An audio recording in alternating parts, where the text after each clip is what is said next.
Pada pertemuan kali ini kita melanjutkan materi bab selanjutnya, yaitu mengenai ikatan kimia. Membahas ulang kembali untuk materi sebelumnya, yaitu struktur atom. Kalian telah mempelajari mengenai unsur-unsur yang ada di alam, ya, yang kalian bisa lihat pada tabel periodik unsur, di mana unsur-unsur tersebut terletak pada golongan dan periode tertentu, ya. Jadi letak unsur dalam tabel periodik itu juga mempunyai makna. Kita lihat dari sifat periodiknya, ya, ada yang mudah mengalami oksidasi, ada yang mudah melepas elektron, ada yang lebih reaktif. Nah, untuk lanjutan materi kita di bab berikutnya ini, yaitu mengenai ikatan kimia, di mana ikatan kimia ini berhubungan mengenai konsep pembentukan suatu senyawa. Nah, untuk senyawa tentu kalian sudah tahu, ya, kita sudah belajar di bab pertama, senyawa itu artinya gabungan dari beberapa unsur. Jadi, sebelumnya kita belajar tentang unsur atau atom yang ada di tabel periodik, di mana atom-atom tersebut akan berikatan membentuk suatu senyawa. Nah, ikatannya melalui suatu konsep ikatan kimia. Senyawa-senyawa yang ada di alam itu banyak contohnya, ya. Seperti natrium klorida yang mempunyai rumus kimia NaCl, kemudian air yaitu H2O, karbon dioksida, CO2. Jadi, bagaimana dasar pembentukan unsur-unsur tersebut menjadi senyawa? Nah, di sini kita bahas di bab mengenai ikatan kimia. Nah, diawali mengenai di alam itu ada yang dikatakan unsur stabil dan tidak stabil. Nah, unsur yang dikatakan stabil itu artinya unsur yang sulit bereaksi. Ya, jadi di alam itu dia sukar bereaksi, maka dikatakan stabil. Ketika dia stabil, maka dia tidak akan berikatan kimia membentuk suatu senyawa. Berarti dia di alam berupa unsur juga. Nah, syarat dia dikatakan stabil itu mengikuti dua aturan. Ada aturan yang namanya oktet dan aturan duplet. Untuk aturan oktet itu syaratnya dia memiliki elektron valensi 8. Sedangkan yang aturan duplet yang mempunyai elektron valensi 2. Tapi ini terbatas hanya untuk yang nomor atom 5 ke bawah, ya. Untuk yang stabil ini golongan yang memenuhi syarat hanya golongan gas mulia 8A. Ya, jadi 8A ini ya, mulai dari helium sampai radon, ini adalah unsur-unsur yang dikatakan sudah stabil karena dia telah mengikuti aturan oktet dan duplet. Ingat kembali bahwa ketika kita tahu dia golongan berapa di tabel periodik, berarti menandakan elektron valensinya juga segitu. Jadi kalau dia 8A, berarti elektron valensinya 8. Kecuali helium, ya. Helium itu konfigurasinya 2. Jadi helium itu duplet, sedangkan selebihnya oktet. Nah, bagaimana untuk unsur yang tidak mengikuti aturan oktet dan duplet, maka dikatakan sebagai unsur yang tidak stabil. Jadi, dia memiliki konfigurasi elektron yang tidak stabil, maka untuk mencapai stabil, unsur tersebut harus berikatan dengan unsur lain, sehingga membentuklah yang namanya suatu senyawa. Nah, itu ya, jadi itu dasar terbentuknya suatu senyawa berasal dari unsur yang tidak stabil. Ingat ya, kalau unsur yang tidak stabil berarti dia reaktif, artinya mudah bereaksi. Nah, selanjutnya dalam berikatan kimia itu dia melibatkan elektron valensi. Jadi, kuncinya kamu di sini harus tahu elektron valensi dia. Jadi kalau misalnya natrium, Na lambangnya, natrium itu berapa elektron valensinya? Kalau kamu ingat golongan, pasti kamu akan tahu elektron valensi. Jadi kalau Na itu kan golongan 1A, berarti dia elektron valensinya 1. Jadi mulai sekarang kalian ingatlah unsur-unsur dalam tabel periodik, golongannya, wajib ya. Jadi kalau misalnya golongan 1A apa aja unsurnya, berarti elektron valensinya segitu. Sampai dengan golongan 8A. Nah, untuk ikatan kimia tadi melibatkan elektron valensi, ada di sini dia untuk stabil mengalami dua peristiwa. Untuk stabil dia melepaskan elektron dan menangkap elektron. Nah, perhatikan syarat ketika dia melepaskan elektron itu berarti dia logam. Ingat kembali yang sudah dibahas di bab sebelumnya ya, unsur logam itu cenderung melepaskan elektron membentuk ion positif. Nah, golongan berapa saja yang cenderung membentuk ion positif mulai dari golongan 1A sampai 3A. Jadi, ketika dia elektron valensinya 1, maka dia akan melepaskan 1 elektron. Maka di sini tulis positif 1. Elektron valensinya 2, melepaskan 2 elektron. Elektron valensi 3 melepaskan 3 elektron. Ini artinya golongan 1, 2, dan 3. Sedangkan untuk yang menangkap elektron itu adalah non-logam ya. Jadi mulai dari golongan 4A sampai 7A. Kita kecualikan 8A ya karena tadi dia sudah stabil, maka tidak masuk ke dalam pembahasan topik untuk yang berikatan kimia. Jadi mulai dari golongan 4A berarti kan elektron valensinya 4 ya.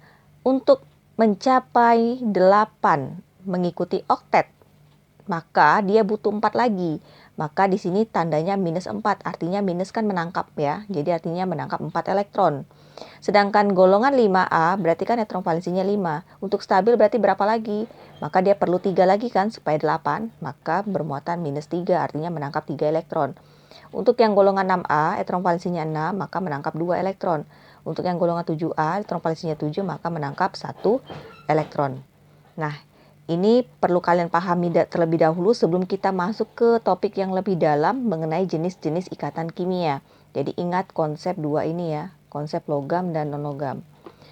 Nah, untuk jenis ikatan kimia itu nanti ada dibagi menjadi 3 ikatan besarnya, yaitu ikatan ion, ikatan kovalen, dan ikatan logam. Nah, ini hanya dicantumkan dulu secara garis besar peta konsepnya. Nanti kita akan bahas satu-satu lebih mendalam. Dimulai dari ikatan ion, ya. Ciri-ciri ikatan ion itu dia terbentuk antara unsur logam dan non-logam, terjadi serah terima elektron. Maka ketika logam akan bentuk kation dan non-logam akan terbentuk anion, dan terjadi yang namanya gaya elektrostatik pada ikatan ion. Kemudian ikatan kovalen itu terjadi pemakaian elektron secara bersama, di mana unsur-unsur yang terbentuk dengan ikatan kovalen itu antara non-logam dengan non-logam, dan terjadi gaya tarik elektron pada elektron ikatannya. Nah, adapun jenis-jenis ikatan kovalen ini ada berdasarkan pada jenis ikatan, itu ikatan kovalen ada yang tunggal, ada yang rangkap 2, ada yang rangkap 3. Lalu ada berdasarkan pada polaritas. Nah, polaritas dibagi 2, ada yang senyawa polar dan senyawa non-polar. Yang polar itu ditandai dengan momen dipolnya tidak sama dengan 0, lalu dia bentuknya tidak simetris. Sedangkan kalau non-polar itu momen dipolnya 0 dan dia bentuknya simetris. Lalu ada yang namanya ikatan kovalen koordinasi. Nah, ikatan kovalen koordinasi ini terjadi pemakaian elektron dari salah satu atomnya saja. Lalu yang ketiga adalah ikatan logam. Ikatan logam itu ikatan ion-ion logam positif dengan elektron pada kulit valensi. Oke, itu secara garis besar materi topik yang akan dibahas khusus untuk subtopik ikatan kimia. Sekarang kita bahas untuk konfigurasi elektron stabil. Nah, jadi untuk yang memiliki konfigurasi elektron stabil itu diingat hanya golongan 8A, yaitu gas mulia. Maka itu alasannya kenapa dinamakan gas mulia. Ya, artinya dia sudah stabil, punya kekhasan khusus dibandingkan unsur-unsur lainnya. Nah, ingat apa saja unsur yang berada di golongan 8A, yaitu dimulai dari helium. Helium bernomor atom 2, maka dia konfigurasinya 2. Neon 28, argon 288, kripton juga sama sampai di radon ya 8. Jadi untuk helium itu pengecualian dia mengikuti aturan duplet yaitu 2. Sedangkan neon sampai radon elektron valensinya 8. Jadi sudah mengikuti aturan oktet. Jadi untuk golongan 8A ini sudah dikatakan konfigurasinya stabil. Maka dia tidak perlu yang namanya berikatan dengan unsur lain karena dia sudah stabil. Oke, selanjutnya diingat catatan penting ya. Jadi elektron valensi itu terlibat dalam bentuk ikatan kimia. Jadi ketika kamu diberi soal ada nomor atom, kemudian ditanya apakah unsur ini stabil, maka yang harus kamu cari dulu apa berarti? Tentu elektron valensi. Jadi kamu harus buat konfigurasi terlebih dahulu, lalu tentukan elektron valensinya berapa. Lalu untuk unsur selain gas mulia tadi akan bentuk ikatan dalam rangka yang mencapai konfigurasi stabil. Jadi unsur-unsur yang tidak stabil tadi akan berusaha mencapai kestabilan dengan mengikuti konfigurasi elektron pada gas mulia yang sudah stabil. Nah contohnya, nih ya, tuliskan konfigurasi stabil dari pertama kalium. Kalium kan nomor atomnya 19, maka 2881. Dia melepaskan satu elektron. Jadi kalau dia satu, ingat tadi ya, kalau dia valensinya 1, 2, 3 dia akan lepas. Sedangkan valensinya 4, 5, 6, 7 dia akan menangkap elektron. Jadi ketika dia valensinya 1 dia akan lepas 1, sehingga 1 ini hilang, maka tinggal 8, 2, 8, 8. Ya, jadi bentuk ion K+, maka menandakan ini sudah stabil ya. Sudah stabil. Nah, berikutnya Li. Li 21. Juga sama, dia akan melepas 1 sehingga tinggal 2. Nah, kalau untuk Li ini, Li plus itu bentuk aturannya mengikuti aturan duplet ya. Jadi 2. Nah, berikutnya untuk Al 283 ya, maka dia 3 terluarnya otomatis dia untuk stabil melepaskan 3 elektron, maka akan menjadi 28. Jadi Al 3 plus. Ini ya, jadi terluarnya oktet. Untuk germanium ya, konfigurasinya 2, 8, 18, 4. Berarti artinya dia kan golongan 4A ya. Golongan 4A. Berarti di sini ingat kalau 4 berarti sudah menangkap, bukan lagi melepas. Jangan kamu lepas 4 ya. Jadi dia menangkap 4 lagi supaya menjadi 8. Jadi dimulai dari 4, 5, 6, 7 itu menangkap elektron. Jadi di sini kita buat GE-nya menangkap 4, berarti GE-nya 4 min. Ya, 4 min berarti 2, 8, 18, 8. Nah, ini oktet, sudah stabil. Oke, selanjutnya O. O, ini 6, berarti dia golongan 6A ya. 26. Nah, berarti konfigurasinya kalau O itu stabilnya berpangkat berapa berarti? Karena dia 6, berarti dia stabilnya menangkap 2 lagi ya, supaya 8. Maka O2 min, jadi 28. Oke, jadi mulai dari kestabilannya kan kalian harus mengingat tadi konsepnya. Jadi, kalau dia bervalensi 4 ke atas itu sudah menangkap, supaya menjadi 8 menangkap berapa gitu ya. Tapi kalau dia elektron valensinya 1, 2, 3 itu akan cenderung melepaskan elektron. Nah, selanjutnya ada namanya lambang Lewis ya. Nah, lambang Lewis ini artinya lambang atom yang disertai dengan elektron valensi yang disimbolkan dengan titik atau silang. Nah, jadi elektron valensi ingat kembali, berarti elektron valensi kuncinya adalah kamu harus tahu golongan. Dia golongan berapa ya. Jadi, contoh, natrium dilambangkan dengan Na. Nah, natrium kan golongan 1A ya. Berarti dia mempunyai satu elektron valensi. Maka kamu buat saja Na seperti ini. Ya, simbol titik atau silang. Nah, tapi ini ada syarat ya. Isi penuh tiap sudut baru dipasangkan. Di sudutnya kan ada 4 nih. Atas ini ya. Kemudian kalsium Ca. Ca ini golongan 2A. Maka kita buat seperti ini bisa. Ya, artinya jangan dibuat 2 di sini. Lalu yang C yaitu Ga, gallium. Gallium golongan 3, maka dia punya 3 valensi. Lalu karbon golongan 4, dia punya 4, berarti penuh semua sudutnya. Lalu fosfor itu golongan 5, berarti dia punya 5. Nah, 1, 2, 3, 4 baru dipasangkan. 5 gitu ya. Jadi ini berpasangan. O, oksigen itu golongan 6, berarti isi dulu semua sudutnya. Nih, baru dipasangkan ya, seperti ini. Cl golongan 7, berarti dia punya 7. 1, 2, 3, 4, 5, 6, 7. Oke. Lalu Ar golongan 8, berarti semua terisi berpasangan. Ini ya.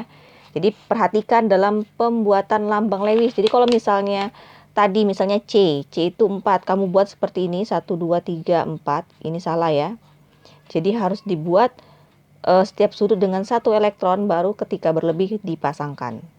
Selanjutnya kita ke topik macam-macam ikatan kimia. Tadi ikatan kimia kan dibagi menjadi 3 secara umumnya. Ada ikatan ion, ikatan kovalen, dan ikatan logam.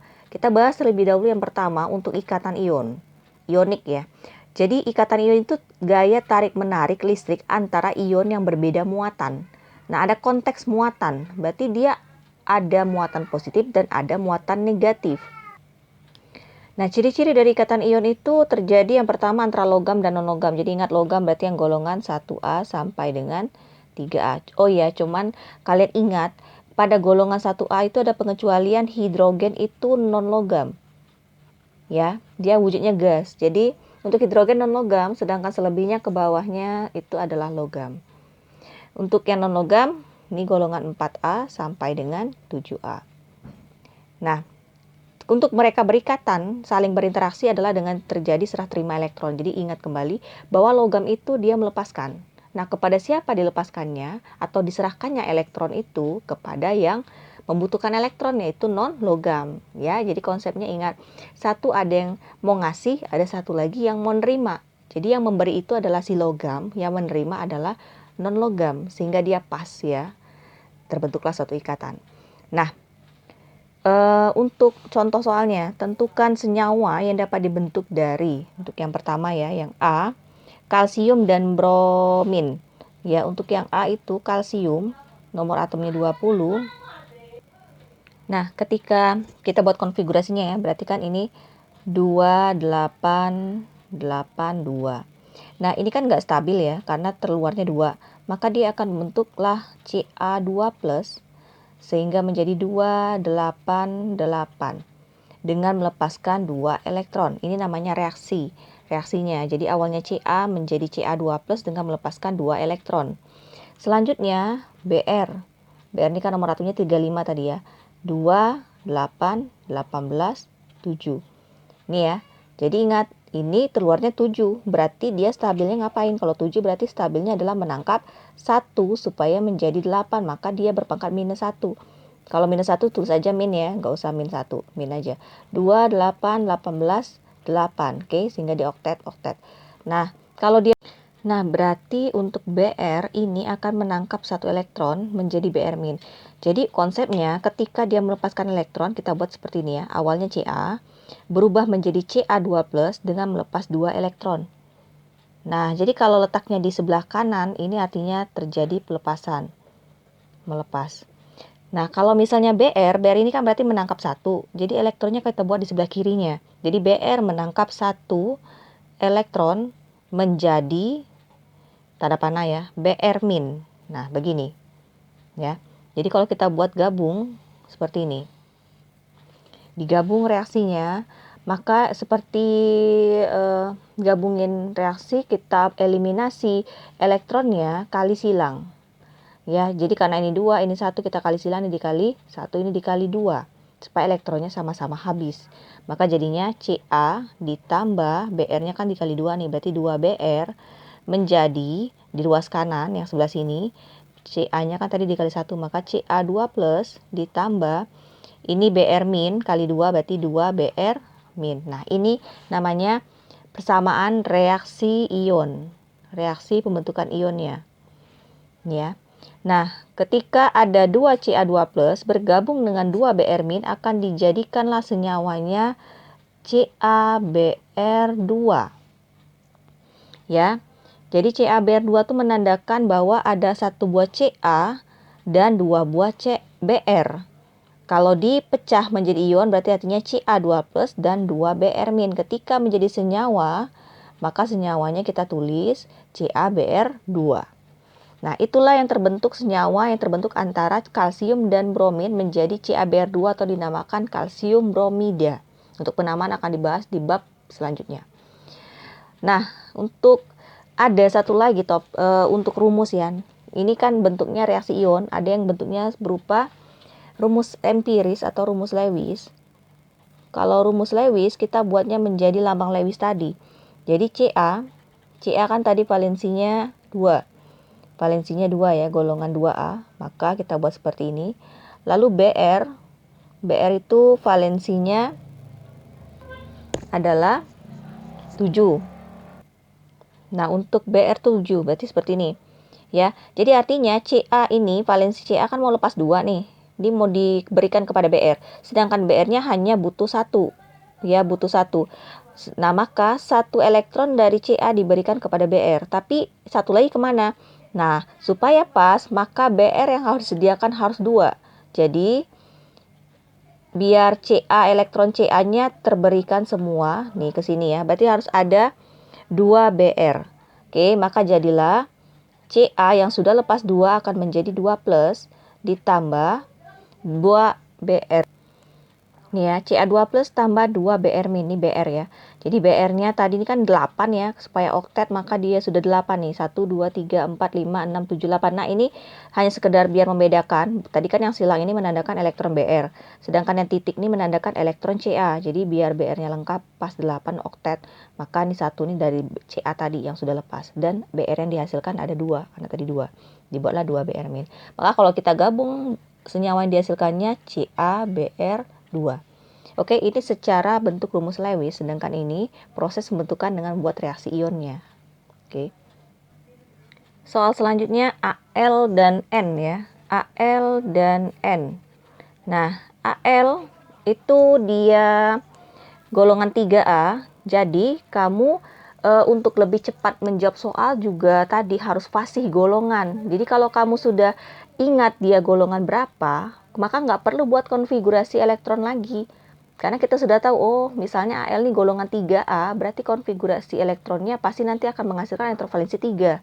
Ya, jadi kalau misalnya kita buatkan ini berarti 283 karena valensinya nomor atomnya 13. Tapi karena misalnya ini golongan 3 ya, 3A, maka otomatis dia lepas 3, elektron valensinya 3. Ya kan?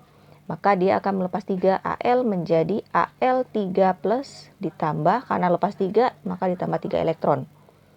Sedangkan N ini kan golongan berapa? Ya, ditambah periode dia golongan 5A. Kalau 5A berarti valensinya kan 5 ya.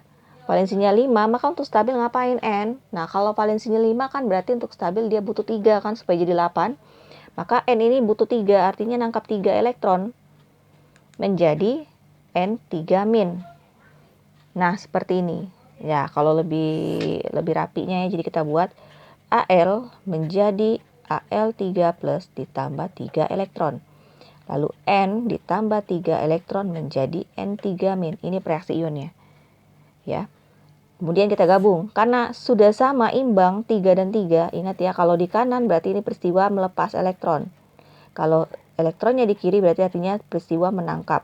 Dia terjadi penangkapan. N-nya menangkap 3 elektron menjadi N3 min. Nah, karena sudah imbang, kita tidak perlu kali silang tadi untuk mengeliminasi elektron. Karena sudah sama, maka langsung aja dicoret. Maka Al ditambah N, maka akan menjadi ini ya, Al3 plus ditambah N3 min. Berarti ada satu ion Al3 plus dan satu ion N3 min. Ketika digabung, senyawa yang dihasilkannya adalah ALN. Gitu ya. Menuliskannya juga kamu jangan sembarang menuliskan rumus. Jadi ingat ya, kalau dia huruf besar buat huruf besar, kalau dia huruf kecil tulis huruf kecil. Jadi jangan pula kamu nulisnya misalnya ALN, gini salah ya. Jadi harus benar. Jadi ini kecil ya, A L huruf kecil dengan N huruf besar. Jadi menandakan ini unsur Al dan ini unsur N bergabung menjadi satu.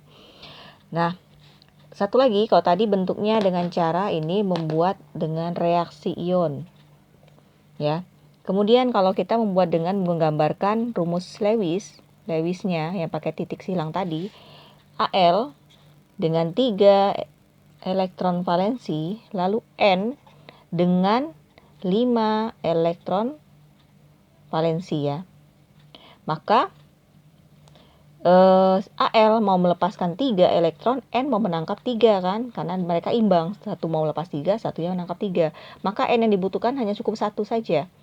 Jadi ini diberikan. Jadi ingat, elektron itu ketika kita buat kestabilannya dia harus berpasang-pasangan. Ini berpasangan, ini berpasangan. Nah, yang belum berpasangan itulah yang akan ngambil elektron dari atom lain. Jadi seperti ini. Ini ngambil, ini juga, ini ngambil ke sini. Maka akan jadi Al3 plus ditambah N-nya sudah menangkap 3 ya, dari Al ini 1, 2, 3. Seperti ini, pangkat 3 min ya. Nah, maka kalau digabung jadilah ALN. Ini contoh yang kedua.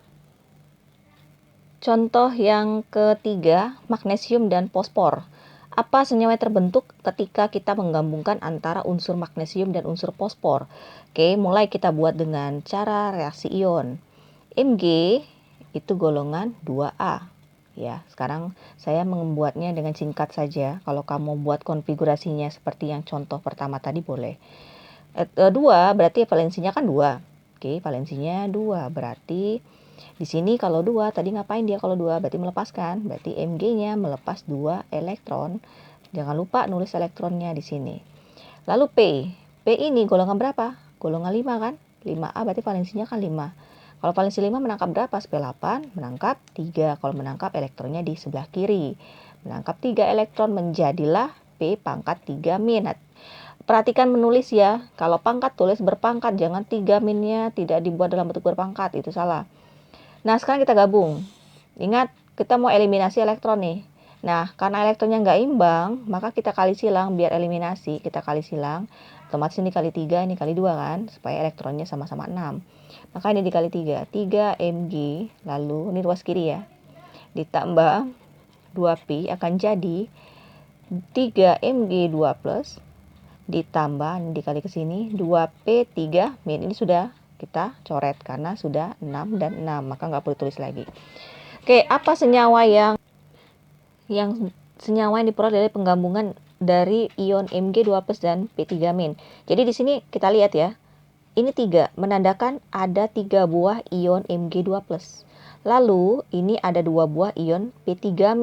Ketika kita menggabungkannya menjadi suatu senyawa, berarti ada 3 buah ion Mg2+ yang akan berikatan dengan 2 buah ion P3-. Maka akan bentuklah senyawa Mg3. Jadi 3 di sini kita letakkan di sini ya. Di bawah tapi ya.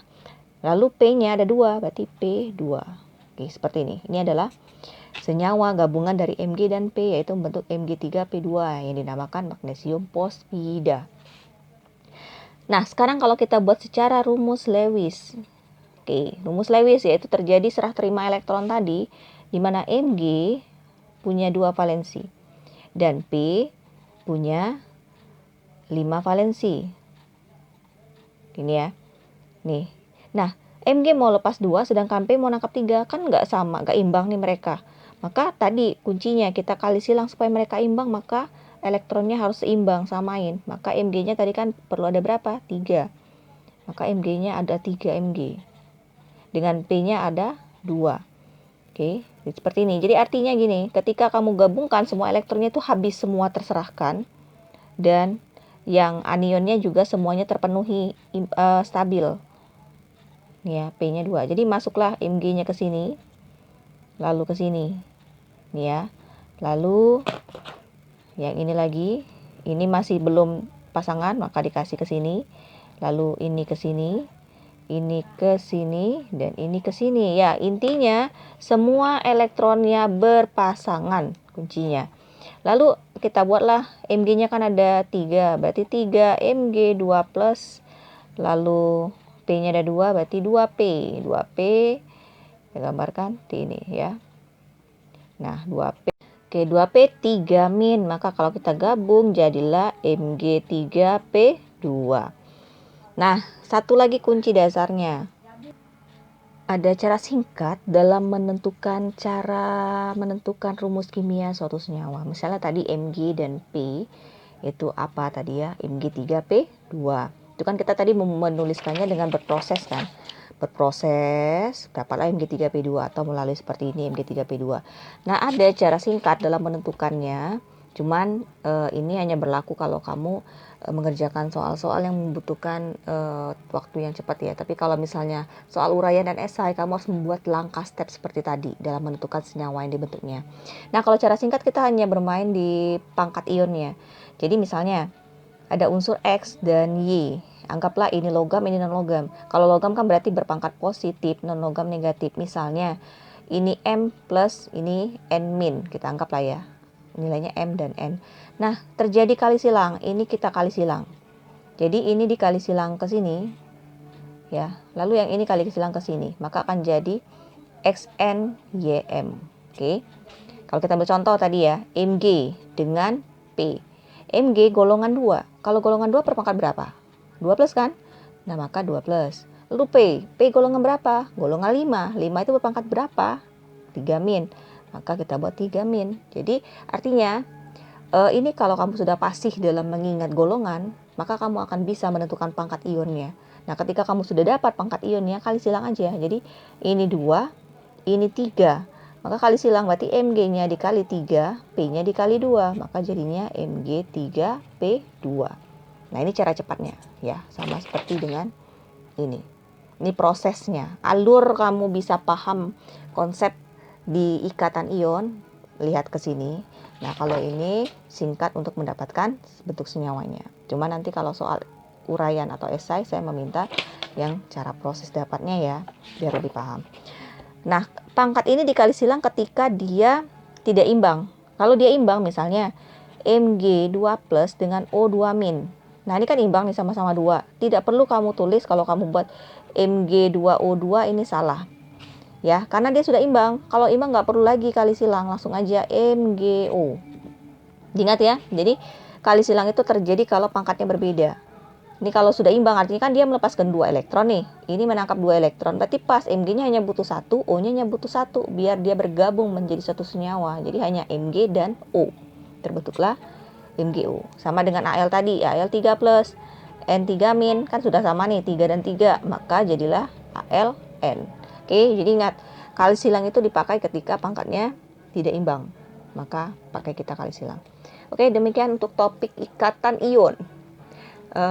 Diharapkan kalian memahami konsepnya ya. Intinya tadi ingat kembali bahwa untuk memahami materi ini kamu harus paham mulai dari awal sekali, mulai dari atom-atom, tabel periodik, bisa membaca tabel periodik, bisa membuat konfigurasi elektron, bisa menentukan elektron valensi, lalu ingat konsep kapan dia melepas dan menangkap elektron, baru kamu bisa menentukan ikatan senyawa yang terbentuk antara unsur-unsur ketika kita membahas tentang ikatan ion.